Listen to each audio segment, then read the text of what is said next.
नमस्कार मित्रों, गुलचक्र की YouTube चैनल पर आप लोगों का स्वागत है। मेरा नाम है नवीन कुमार। इंडियन इकोनॉमी का क्लास एक तो रेगुलर आपका चल ही रहा है, पूरा डिटेल से क्लास चल रहा है। दूसरा, मास्टर ने आपको पिछले 25 वर्षों के पूरे पीवाई को दिखा करके उसको सॉल्व कराने का प्रयास कर रहा है।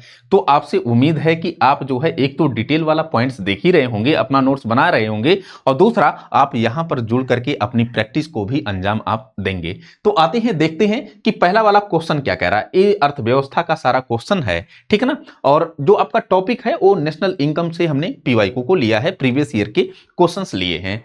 अब ये देखना जरा, यूपीएससी का क्वेश्चन है, 2001 का क्वेश्चन है, ठीक है ना। यहां पर क्या कह रहा है कि पद राष्ट्रीय आय निरूपित करता है। राष्ट्रीय आय, तो जब हमने राष्ट्रीय आय पढ़ाया था उसमें राष्ट्रीय आय में सबसे बड़ा फैक्टर हमने क्या पढ़ाया था कि एक तो बाजार मूल्य पर, और एक लागत मूल्य क्या होता है, फिर उसके बाद मूल्यह्रास क्या होता है, शुद्ध की अवधारणा क्या होती है, सकल की अवधारणा क्या होती है, जीडीपी, जीएनपी, एनएनपी, एनडीपी क्या कुछ होता है, सब कुछ पूरा डिटेल से चला था। तो हमने बताया था कि भाई जब हम साधन लागत पर, साधन लागत मतलब समझ रहे हैं ना, कि जब हम फैक्टर कास्ट पर, लागत मूल्य पर जब हम जीएनपी को निकालते हैं, जीएनपी बोले तो उससे ज्यादा जब हम करीब जाएंगे एनएनपी पर जाएंगे। एनएनपी मतलब क्या होता है, शुद्ध राष्ट्रीय उत्पाद, शुद्ध राष्ट्रीय उत्पाद, ए नेट नेशनल प्रोडक्ट, एनएनपी। हमने कहा था कि भाई एनएनपी को आप कहां पर निकालिए, फैक्टर कॉस्ट पर निकालिए। आप किस पर निकालिए, साधन लागत पर निकालिए। और साधन लागत पर जब हम एनएनपी को निकालते हैं तो इसी को हम शुद्ध राष्ट्रीय उत्पाद कहते हैं। क्या कहते हैं बाबू, शुद्ध राष्ट्रीय उत्पाद कहते हैं, ठीक है ना, राष्ट्रीय उत्पाद कहते हैं। और ये जो शुद्ध राष्ट्रीय उत्पाद निकला है ये कहां से निकला है, एनएनपी। एनएनपी मतलब कि जो आपका जीएनपी था, ग्रॉस नेशनल प्रोडक्ट था, उसी को हमने शुद्ध कर दिया है। और शुद्ध कैसे किया जाता है, हमने बताया था कि मूल्यह्रास को घटा दीजिए। जीएनपी में से जब आप मूल्यह्रास घटा देंगे तो आपको जो है शुद्ध राष्ट्रीय उत्पाद मिल जाएगा, मतलब कि नेट नेशनल प्रोडक्ट मिल जाएगा। और जब नेट नेशनल प्रोडक्ट मिल जाएगा तो उसी को फैक्टर कास्ट पर जब आप निकाल लेंगे तो आपको क्या मिल जाएगा, अपनी राष्ट्रीय आय मिल जाएगी। तो एक फार्मूला हमने आपको, बड़ा अच्छा फार्मूला बताया था, और वो फार्मूला आपको याद रखना, वहीं से एक क्वेश्चन आया है, ठीक है ना। वो फार्मूला क्या है कि अगर मैं आपसे कहूं कि भाई नेट नेशनल प्रोडक्ट, लिखना भाई जरा, net national product market price बराबर क्या होता है, net national product market price बराबर क्या होता है। तो आप बोल सकते हैं कि साहब net national product factor cost, और मार्केट प्राइस क्या होगा, जब फैक्टर कास्ट में हम क्या शामिल कर देते हैं, अप्रत्यक्ष कर शामिल कर देते हैं। क्या कर देते हैं बाबू, अप्रत्यक्ष कर शामिल कर देते हैं। और फिर मान लेते हैं कि अगर सरकार उस पर कुछ सब्सिडी वगैरह दे रही है तो सब्सिडिया को क्या कर देते हैं, हम घटा देते हैं, है ना, उस सब्सिडी को हम क्या कर देते हैं, घटा देते हैं। तो ये आपको क्या मिल गया, मार्केट प्राइस पर या बाजार मूल्य पर शुद्ध राष्ट्रीय आय मिल गई, या शुद्ध राष्ट्रीय उत्पाद मिल गया। लेकिन हमने कहा कि मास्टर ने आपको कहा कि हमको शुद्ध राष्ट्रीय आय तब मिलेगी जब हम फैक्टर कास्ट पर निकालेंगे। किस पर निकालेंगे, साधन लागत पर निकालेंगे, तब हमको शुद्ध राष्ट्रीय उत्पाद मिलेगा, आय मिलेगी।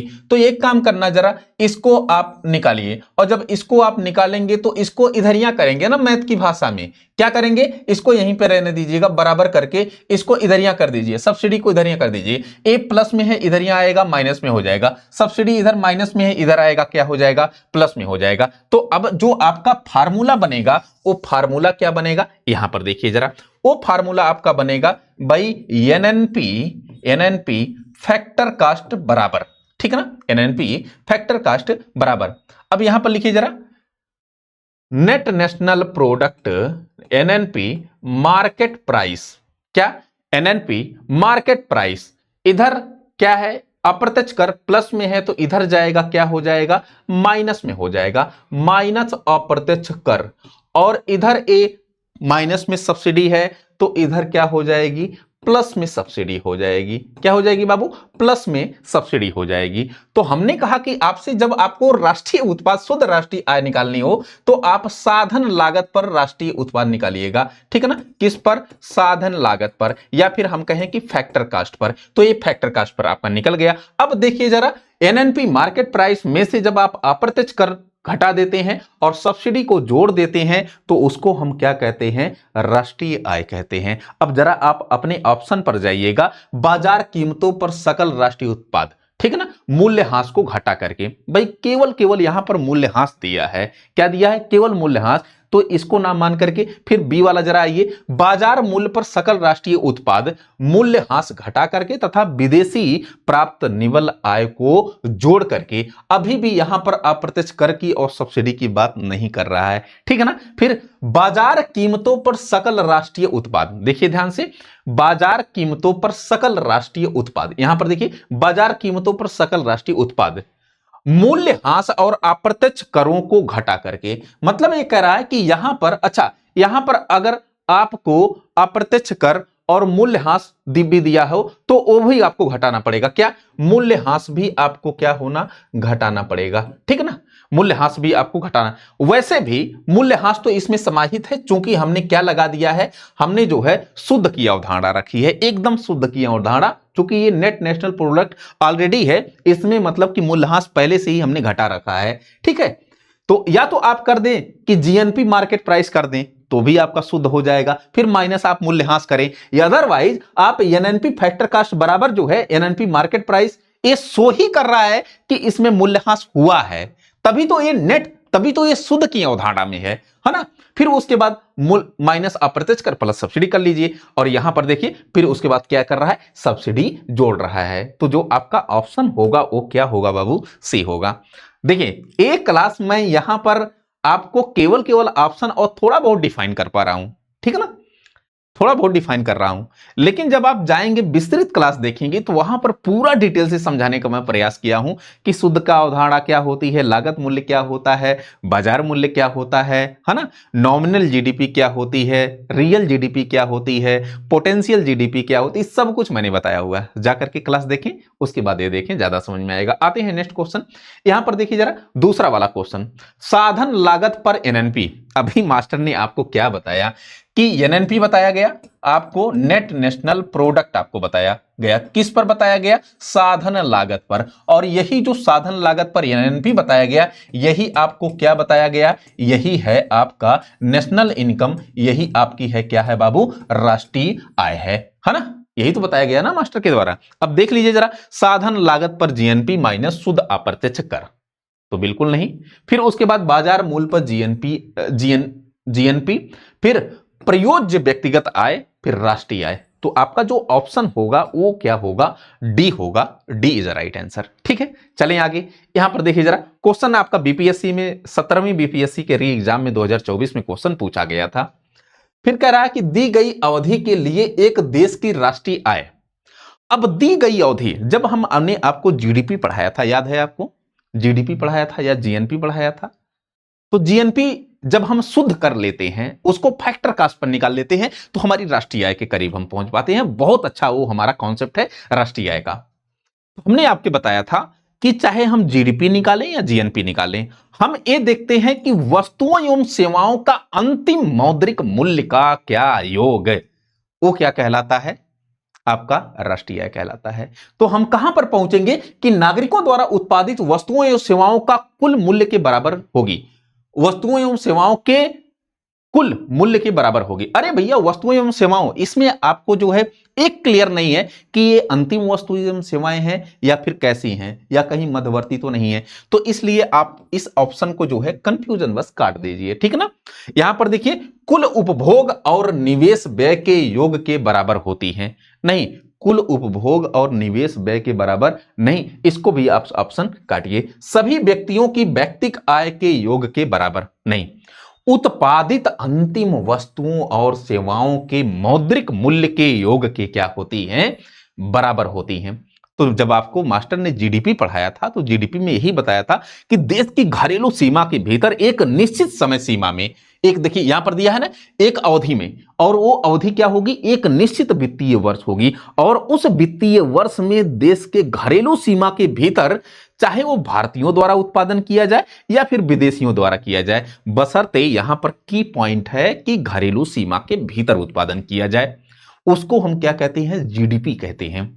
और जब उसी जीडीपी में से हम मूल्यह्रास को घटा देते हैं तो हमको शुद्ध जीडीपी मिल जाता है, नेट डोमेस्टिक प्रोडक्ट एनडीपी मिल जाता है। क्या मिल जाता है बाबू? एनडीपी मिल जाता है, ठीक है ना। ऐसे हमने जीएनपी बताया था, ग्रास नेशनल प्रोडक्ट, सकल राष्ट्रीय उत्पाद जिसको कहते हैं, और वहां पर बताया गया कि एक वित्तीय वर्ष में देश के नागरिकों के द्वारा, यहां पर की पॉइंट है, केवल नागरिक ही उत्पादन करेंगे, और नागरिक चाहे इंडिया में उत्पादन करें या फिर विदेशों में उत्पादन करें, इससे मतलब नहीं है। देश के नागरिकों के द्वारा अगर उत्पादन किया गया है एक निश्चित वित्तीय वर्ष में, और देश के नागरिकों के द्वारा जो भी वस्तुओं एवं सेवाओं का उत्पादन किया जाएगा, उस वस्तुओं एवं सेवाओं का अंतिम मौद्रिक मूल्य का योग क्या कहलाएगा? जीएनपी कहलाएगा। तो उसी के तरफ तो हम राष्ट्रीय आय की तरफ आगे बढ़ते हैं ना। तो यहां पर आपको क्या कहना पड़ेगा? अंतिम वस्तुओं एवं सेवाओं के मौद्रिक मूल्य का जो योग होगा वो क्या कहलाएगा? जीएनपी कहलाएगा, जीडीपी कहलाएगा, और उसी की तरफ हम जो है राष्ट्रीय आय की तरफ आगे बढ़ते हैं। यहां पर देखिए जरा नेक्स्ट क्वेश्चन, बहुत इंपॉर्टेंट आईएएस का क्वेश्चन है, 2000 का क्वेश्चन है, वर्ष 2000 में एक क्वेश्चन पूछा गया। क्या कह रहा है कि खुली अर्थव्यवस्था, अच्छा एक हमने जो अर्थव्यवस्था अंतर संबंधों के आधार पर, जब आप पहला दूसरा शायद क्लास देखेंगे उसमें हमने आपको बताया था कि पहली, हेलो हेलो, हाँ ठीक, मैं सोचा आवाज नहीं आ रही है। जब हमने आपको अंतर संबंधों के आधार पर कई प्रकार की अर्थव्यवस्था हमने बताया था, हमने उत्पादन के आधार पर अर्थव्यवस्था, पूंजीवादी अर्थव्यवस्था बताया था, समाजवादी मिक्स्ड इकोनॉमी हमने आपको बताया था, फिर उसके बाद हमने अवस्था के आधार पर अर्थव्यवस्था, पहली दुनिया के देश, दूसरी दुनिया के देश, तीसरी दुनिया, चौथी दुनिया, ऐसे हमने जो है नॉर्थ, ग्लोबल नॉर्थ की अर्थव्यवस्था, ग्लोबल साउथ की अर्थव्यवस्था, इससे लेकर के हमने तुलना भी किया था। फिर उसके बाद एक और अर्थव्यवस्था का प्रकार हमने बताया था, कहा अंतर संबंधों के आधार पर अर्थव्यवस्था, और अंतर संबंधों के आधार पर अर्थव्यवस्था दो प्रकार की होती है, एक खुली हुई अर्थव्यवस्था, कौन? ओपन इकोनॉमी, और एक मास्टर ने आपको बताया था क्लोज्ड इकोनॉमी, जिसको हम क्या कहते हैं? बंद अर्थव्यवस्था कहते हैं, ठीक है ना बाबू। बंद अर्थव्यवस्था मतलब खुली अर्थव्यवस्था जहां पर एक देश की अर्थव्यवस्था दूसरे देशों की अर्थव्यवस्था से अटैच्ड हो, मतलब कि दूसरे देशों में आयात और निर्यात हमारा होता रहे। विश्व के तमाम देशों में जब हमारा आयात निर्यात होता रहता है उसको हम क्या कहते हैं? खुली अर्थव्यवस्था कहते हैं। बंद अर्थव्यवस्था जहां पर हमारा एक्सपोर्ट, मतलब कि जहां पर हमारा निर्यात और आयात क्या होता है? नहीं होता है। आयात और निर्यात, आयात और निर्यात दूसरे देशों के साथ ना हो, दूसरे देशों के साथ क्या हो? ना हो, तो उसको हम क्या कहते हैं? क्लोज्ड इकोनॉमी कहते हैं, बंद अर्थव्यवस्था कहते हैं। अब यहां पर देखना जरा, जो आपका क्वेश्चन है वो कह रहा है कि खुली अर्थव्यवस्था में अर्थव्यवस्था की राष्ट्रीय आय क्या है? वाई है। ये कह रहा है कि जो नेशनल इनकम है वो क्या है बाबू? वाई है। और फिर कह रहा है कि सी है, आई है, जी है, एक्स है, यम है। एक क्रमशः इनका जो अर्थ है, सी का अर्थ है कंजम्पशन, जिसको हम क्या कह रहे हैं? उपभोग कह रहे हैं। तो इसको एक काम करिए, सी लिख दीजिए।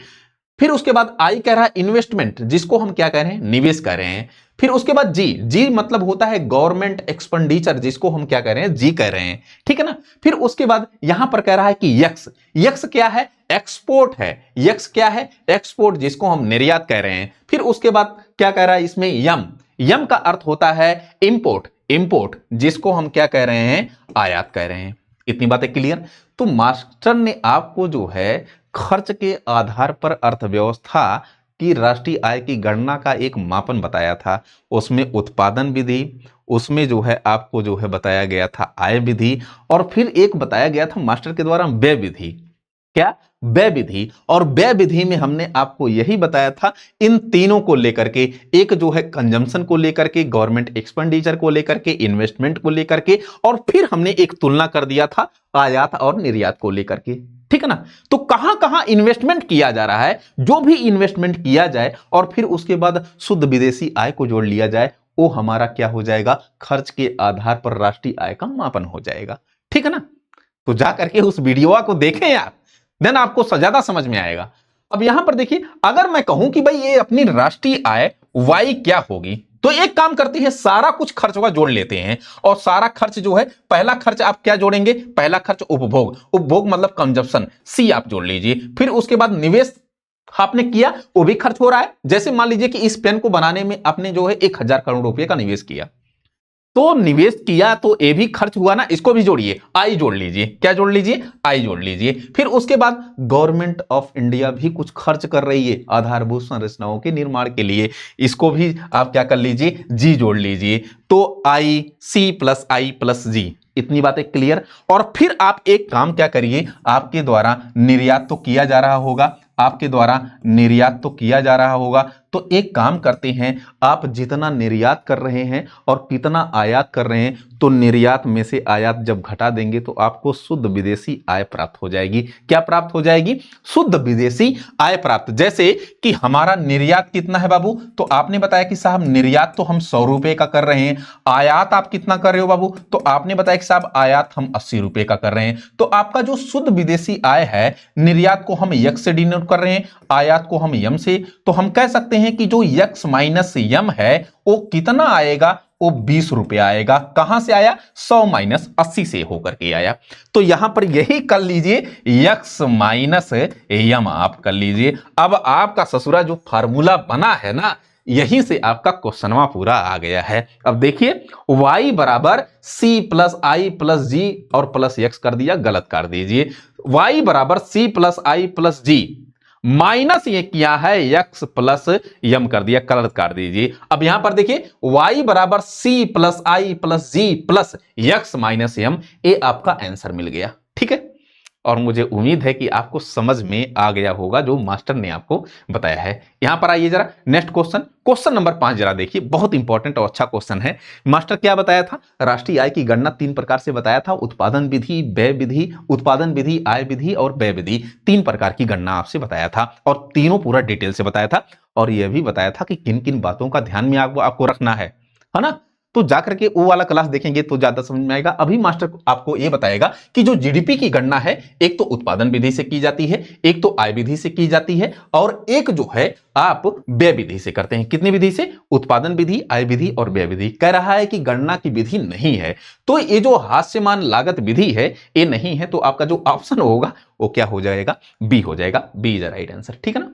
आते हैं नेक्स्ट क्वेश्चन नंबर 6 जरा देखना, नाम मात्र की जीडीपी। वाह, इन नाम मात्र की जीडीपी क्या होती है?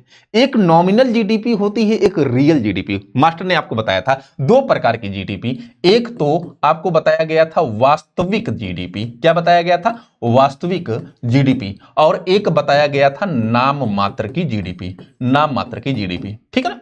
ये वास्तविक जीडीपी क्या होती है? नाम मात्र की जीडीपी। तो जो नाम मात्र की जीडीपी होती है, इसको हम चालू कीमतों पर, जब हम जीडीपी की गणना करते हैं, किस पर? चालू कीमतों पर। चालू कीमतों पर मतलब कि इसको हम वर्तमान बाजार मूल्यों पर, कीमतों पर गणना करते हैं।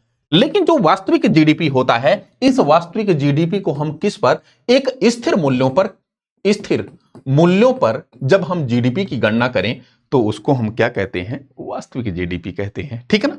तो ये क्लास चला है, बाकी एग्जाम्पल वगैरह जाकर के उस क्लास को देखेंगे, ज्यादा समझ में आ जाएगा। अब नाम मात्र की जीडीपी करा, और नाम मात्र की जीडीपी के लिए आप क्या करेंगे? खोजेंगे क्या? चालू कीमतों पर या बाजार मूल्यों पर की जाने वाली जीडीपी की गणना। अब जरा देखना, जीडीपी का मूल्यांकन विनिमय दर पर किया जाता है। गलत काटिए तुरंत इसको। जीडीपी का मूल्यांकन मौजूदा बाजार कीमतों पर किया जाता है। कह रहा हूं कि मौजूदा बाजार कीमतों पर किया जाता है। बात तो सही लग रही है, थोड़ा सा और आगे बढ़ जाइए, हो सकता है इससे बेहतर आंसर मिल जाए, अदरवाइज उसको लगा लीजिएगा अपना आंसर। ठीक है ना। फिर जीडीपी का मूल्यांकन स्थिर बाजार मूल्यों पर किया जाता है। स्थिर बाजार मूल्यों पर किया जाता है या मौजूदा बाजार मूल्यों पर किया जाता है? इससे ज्यादा बेहतर ऑप्शन क्या है? ये है, तो आप बी ऑप्शन में मान लीजिए। ठीक है ना। फिर उपर्युक्त में से कोई नहीं। नहीं भैया, आपका जो बी ऑप्शन है, बाजार मूल्यों पर किया जाता है। ठीक है ना। तो मौजूदा बाजार मूल्य क्या है? उस मौजूदा बाजार मूल्य मतलब कि चालू कीमतों पर जब जीडीपी की गणना करते हैं तो उसको हम क्या कहते हैं? वास्तविक जीडीपी कहते हैं। और नाम मात्र की, तो उसको हम क्या कहते हैं? नाम मात्र की जीडीपी। इसको हम नॉमिनल जीडीपी कहते हैं। क्या बाबू? नॉमिनल जीडीपी कहते हैं। ठीक है ना। बहुत इंपॉर्टेंट है, बहुत अच्छा है, जाकर के क्लास देखेंगे आपको ज्यादा समझ में आएगा। देखिए, छत्तीसगढ़ पीसीएस में एक क्वेश्चन पूछा गया है। क्वेश्चन नंबर जरा 7 देखिएगा। क्वेश्चन नंबर 7 अभी चर्चा में ये रहा, जो है बीजेपी वाले बहुत जो है कांग्रेस को टारगेट किए कि आपके यहां तो हिंदू ग्रोथ रेट चल रही थी, हिंदू ग्रोथ रेट। ये रामकृष्णा साहब थे, जो है अमेरिका की जो है एक इकोनॉमिक एसोसिएशन सम्मेलन था, उसमें बोल रहे थे और हिंदू ग्रोथ रेट का नाम उन्होंने दिया। तो बीजेपी वाले बार बार टारगेट कर रहे थे कि कांग्रेस वालों को कि आपके समय जो है हिंदू ग्रोथ रेट थी, मतलब कि जो ग्रोथ रेट, जब इंडियन इकोनॉमी की जो ग्रोथ रेट है वो 3 से 3.5% पर ही रहे, तो उसको हम हिंदू ग्रोथ रेट का नाम दे देते हैं। क्या? Hindu growth rate. और उन्होंने जो है प्रोफेसर राजकृष्णा ने कहा कि जो हिंदू ग्रोथ रेट है उसमें तो एक तो ग्रोथ रेट बहुत कम होती है, दूसरा हिंदू परंपराओं के कारण, धार्मिक रीति रिवाजों के और कर्मकांडों के कारण जो ग्रोथ रेट होती है वो प्रभावित होती है। और इसको लोग जो है कांग्रेस को ले जाकर के थोप दिए कि कांग्रेस के समय ये हिंदू ग्रोथ रेट थी। ठीक है, तो ये कह रहा कि हिंदू ग्रोथ रेट किससे संबंधित है? मुद्रा से नहीं, जनसंख्या से नहीं, जीडीपी से संबंधित है। किससे संबंधित है? जीएनपी नहीं, जीडीपी से संबंधित है। ठीक ना, तो आप जीडीपी मानिएगा, ग्रास डोमेस्टिक प्रोडक्ट से ये संबंधित है, राष्ट्रीय आय से संबंधित। ठीक है, कभी कभी राष्ट्रीय आय भी देगा तो राष्ट्रीय आय के करीब आप जाइएगा। ठीक है, चलें आगे। तो आपका जो क्वेश्चन हुआ ये बीपीएससी में 2019 में क्वेश्चन पूछा गया था। अब यहां पर देखने जरा, आर्थिक विकास सामान्यतया युग्मित होता है। देखिए, मास्टर ने आपको आर्थिक विकास और आर्थिक समृद्धि पूरा डिटेल से पढ़ाया था।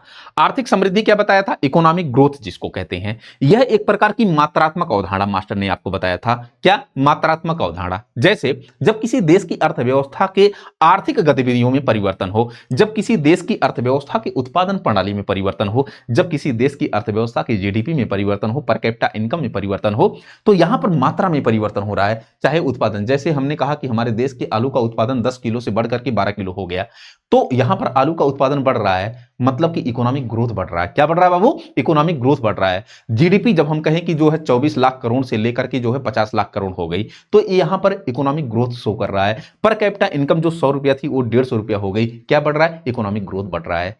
लेकिन आर्थिक विकास क्या होता है? आर्थिक विकास ये बहुमुखी अवधारणा। इकोनॉमिक ग्रोथ से तात्पर्य ये नहीं है कि आपके पास पैसा हो जाए तो आपके पास पर्यावरण भी सही हो, आपका जो है नैतिक मूल्य भी सही हो। ये जरूरी नहीं है कि आपका एजुकेशन लेवल भी सही हो, ये जरूरी नहीं कि आपका स्वास्थ्य भी सही हो। लेकिन जब मैं कहता हूं कि विकास के सारे डायमेंशन जिस जो है विकास की धारा में समाहित हो जाएं, तो उसको हम इकोनॉमिक डेवलपमेंट कहते हैं, उसको हम क्या कहते हैं? आर्थिक विकास कहते हैं।